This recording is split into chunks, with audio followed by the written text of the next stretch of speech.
Good evening, I'm Leanne Jarari. Welcome to Business PNG, your weekly look at business news and updates.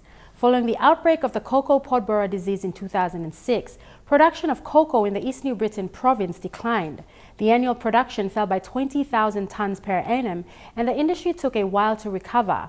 However, not too easily disheartened, the cocoa farmers in the province are progressively recovering from the outbreak with the help of the PNG Coffee Industry Corporation and other stakeholders. EMTV reporter Sylvester Gawi traveled to East New Britain to discover how the local farmers have been recovering.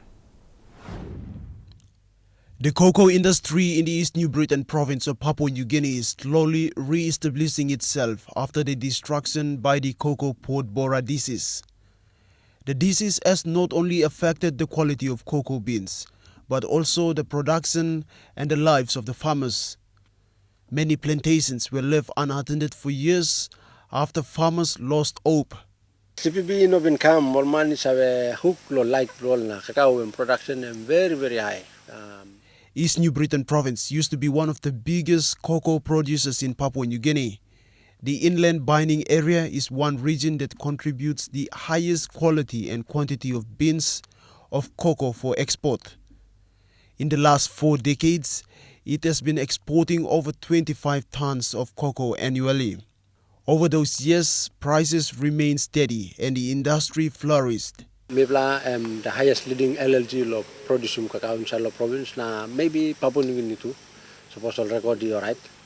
Following the outbreak of the cocoa pod borer disease in 2006, production declined. The annual production fell by 20,000 tons per annum, and the industry took a long time to recover. Out of a hectare, a farmer was only able to sell about 3 to 4 bags of high-quality cocoa beans a year. The devastating impact of the disease has been blamed on poor management of cocoa plantations. Experts have pointed out that farmers who don't commit themselves to looking after their blocks have seen their crops being infected with the disease. More emphasis on block management or something. I think by CV become a threat to middle farmer. Jack Sambi has been one of few farmers who were able to maintain high-quality yields during the pod borer outbreak. The impacts of the disease on people's lives have been obvious. Their incomes enjoyed over the years have declined, and they are now working on rebuilding their lives along with the plantation blocks. All them some good training, we make sim through Olan long TPI na Olan long CCI through some training as me apply. Me go through lang me come back na me put him so training conside. Lol the work cacao all block cacao all existing cacao. But all new player me under plan the all but me looking more some me people improvement been come up. Production is at increase can. In order to revive the industry, the Cocoa Board of Papua New Guinea says there must be mass distribution of a newly developed clone material. These clone seedlings come in 18 varieties and are tolerant to the cocoa pod borer. These nurseries set at Kulit villages where the binding farmers preserve the new seedlings. The shed has more than 3,000 seedlings, and shortly they will be distributed for replanting at various cocoa blocks. This is part of the Binding Cocoa Cooperative Society, made up of 500 farmers in 7 ward councils in the inland binding area. Anit lo project lo mi 7 plawo di participate lo di sa PPV project starting long hap labam kam mandras ward lo nambis kam kulit ward lo ya mi pla staff lo ngan met kota lo cooperative staff ben go down radingi ben mi pla go down kemanakam ragagaw warak kindam last pla ward 7 lo project lo mi 7 pla ward but inside lo here all geta mi pla gata 18 pla ward 22 pla ward lo lasul na 27 pla ward inside lo inland binding. With funding support from the World Bank, the national government put in more than 1 million kina for the Production Partnership in Agriculture program for the binding farmers. The project is managed by the Kairak Resource and Training Center of the Udall University in partnership with the Cocoa and Coconut Institute and the National Agricultural Research Institute. These stakeholders work in partnership to ensure adequate standards and requirements are met in research, resource and training of farmers. I need the World Bank and linkages with the World Bank. Me play able to link him up. Not only me play stakeholders where me play work on them all these rural farmers, but it goes as far as some along all manufacturers. Only come down the ground now. Only come now. Interact with them all simple cocoa farmers. The 3-year project will not only assist the binding farmers in rehabilitating their cocoa blocks, but will also train them on how to manage their small businesses. The funding will also support the local farmers to distribute as much of the clone seedlings and also maintain high quality standards of production. So basically the project is to support smallholder farmers, So far, only a few provinces have received support in reviving the cocoa industry in Papua New Guinea. While this project is aimed at upskilling our local farmers in the cocoa industry, it will also assist farmers to venture into planting other crops like garlic nut and taro. Planting lifespan of the project it's 3 years. Like say the next loss of funding phase. But for sustainability the project is devising all working one way where but after all funding phase is stopped, all farmers can use this project also one commercial tool like the established necessary all got finished. But the farmers have also raised concerns on deteriorating infrastructures in the area. They say with poor infrastructure conditions, they have been facing difficulties with transportation. Improving infrastructures will also boost production as people depend heavily on roads and bridges to transport their crops to the market. People are something on top of this land now since project can become infrastructure. As you drive through Kamul Kataloya, you can look in road plumipla and very deteriorating condition in all right. So we plan need long some look side where economical area is top long, and I think most importantly road infrastructure must improve so that or how much lo produce more cacao na salim go. So I'm big plan pen blomi plan some pel wari blomi plan stop lo this side lo road tasol. So I think suppose road blomi plan more right. I think cacao by left right center go side lo town. After the break, Central Bank Governor Loy Bakani presents a September 2014 monetary policy statement. Don't go anywhere.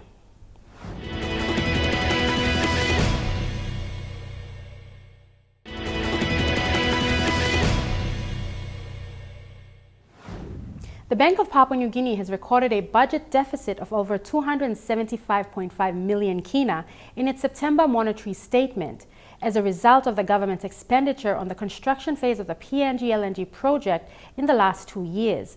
The depreciation of the kina continues against the US and Australian dollars, leading to higher import prices.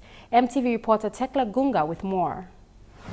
The construction phase of the PNG LNG project has resulted in a budget deficit of over 275 million kina since 2013.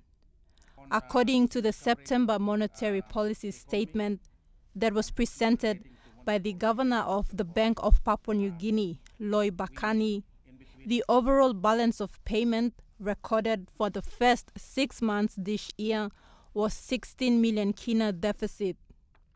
This means the government has spent more money than what it planned to spend in its initial annual budget. And in order for it to repay its debt, it must now borrow from other sources. Benefit of being independent, that you give a very independent view, advice to government. And relating to the refinancing, the intention is to extend the term beyond the 2 years, beyond this period, so that it's also, that's number one. So it gives less pressure on our reserves and the government financing for it. Secondly, it's less cheaper given the interest rates in the global markets now, financial markets. In 2013, the government has increased its spending by over 20%, following its plans to invest more in the health, education, and infrastructure sectors. This became evident in the release of 10 million kina by the national government through the District Support Improvement Program funds to each electorates. While this can be seen as a positive way for the government to bring services into the rural communities simultaneously through the provision of the DSIP funds, it increased the cash flow in the economy.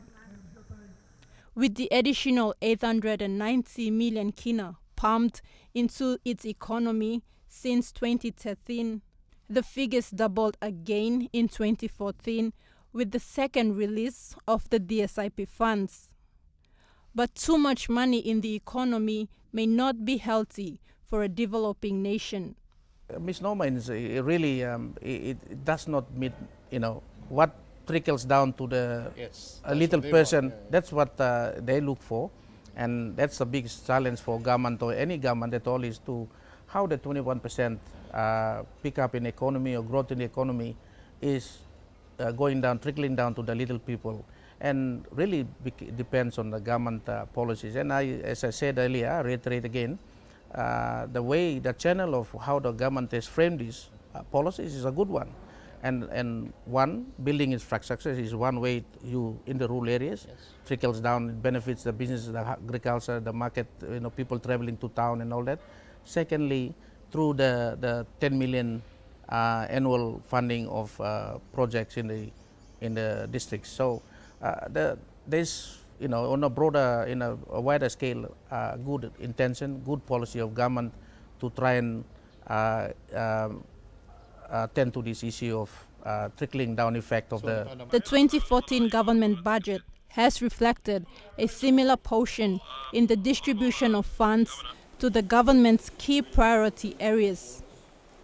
While these are few contributing factors to the budget deficit, the PNG government has justified this deficit as a measure to help stimulate activities prior to the start of the LNG production. Though the government's move to bring services into the rural communities simultaneously can be described as a positive move, it is more likely to create inflation, resulting in the increase in the cost of goods and services.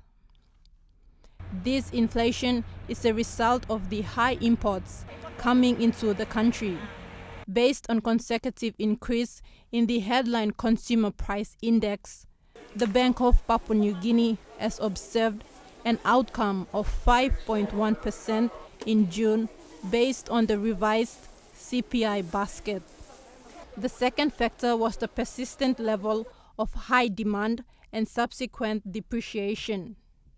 In recent months, BPNG has observed a significant drop in the kina value against the mother currency, from 0.4130 US dollars to 0.4030 US dollars.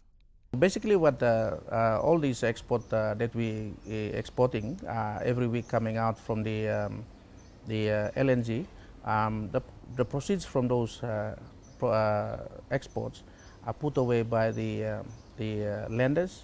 They put away in like what you call the escrow account.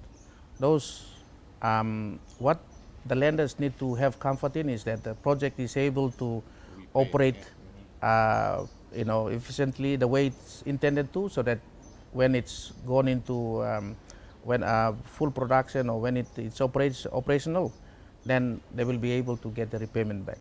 But the danger in the government's unplanned spending will further depreciate the kina value, leading to higher than expected imported inflation from our trading partners.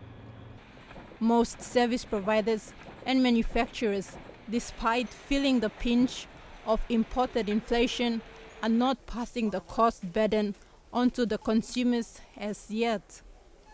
Instead, due to the strong domestic competition within PNG economy, business houses are diversifying into other services to sustain their businesses.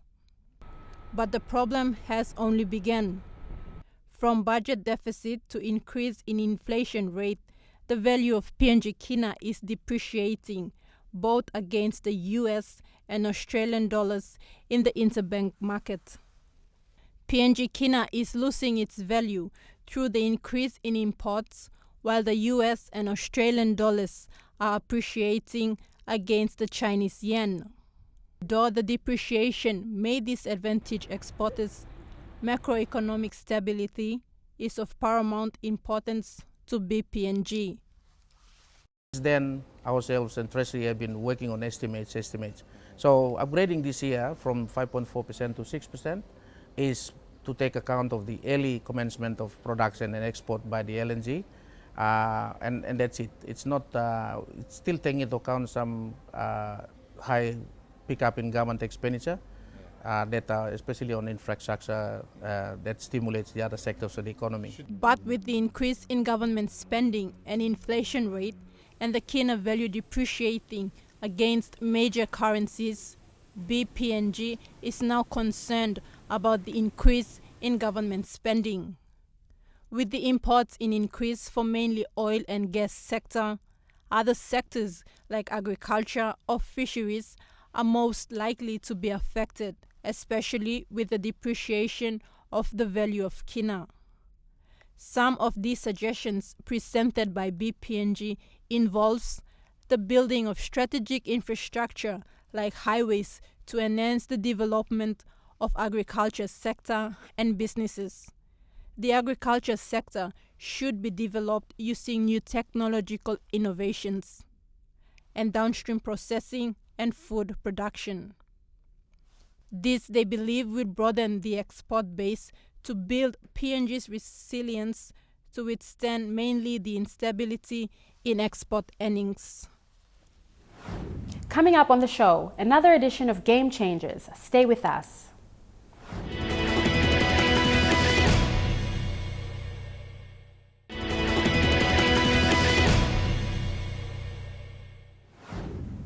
Welcome back. In times of great economic prosperity, the very foundations of life and business undergo changes that transform industries and companies. The emergence of earth-shattering business trends redefines the way business is conducted and profits are realized. These are game changers. The cloud is one of those trendy tech terms a lot of people use but can't clearly define. What is the cloud? When do you encounter it? How can it benefit your business? If you use any kind of social media or online data drive, you're already using the cloud. You just may not realize it. So what exactly is the cloud? Let's not get confused with the cloud in the sky, made of water and ice crystals. The first thing you should understand about the cloud we are speaking of is that it is not a physical thing. The cloud or cloud storage means the storage of data online in the cloud, wherein a company's data is stored in and accessible from multiple distributed and connected resources that comprise a cloud. Cloud storage can provide the benefits of greater accessibility and reliability, rapid deployment, strong protection for data backup, archival and disaster recovery purposes, and lower overall storage costs as a result of not having to purchase, manage, and maintain expensive hardware. However, cloud storage does have the potential for security and compliance concerns. Stuff that appears to be running on your PC, your phone, or any other computing device, even a basic one like a Chromebook, but is actually running over the internet on an array of computers that are sharing resources with each other. So let's make cloud storage our first example. You start out for free with 2 gigs of storage you can access anywhere, so there's no upfront cost. Then, when you need more resources, Dropbox's cheapest paid account gets you 100 gigs of storage. You can't actually buy a 100 gig hard drive these days, let alone a 2 gig one, but that's where the shared resources come in. You are renting some of a hard drive, some bandwidth cost for the data center, and some of the power cost for the PC it's sitting in. And that's how the cloud works. The business decision to move to the cloud is often financially motivated. Companies used to have to buy their own hardware equipment, the value of which depreciated over time. But now with the cloud, companies only have to pay for what they use. This model makes it easy to quickly scale use up or down. Working on the cloud allows your company to be nimble, efficient, and cost-effective. If your company quickly needs access to more resources, it can scale quickly in the cloud. Conversely, if it needs to downscale or reduce resources, it can do so just as easily.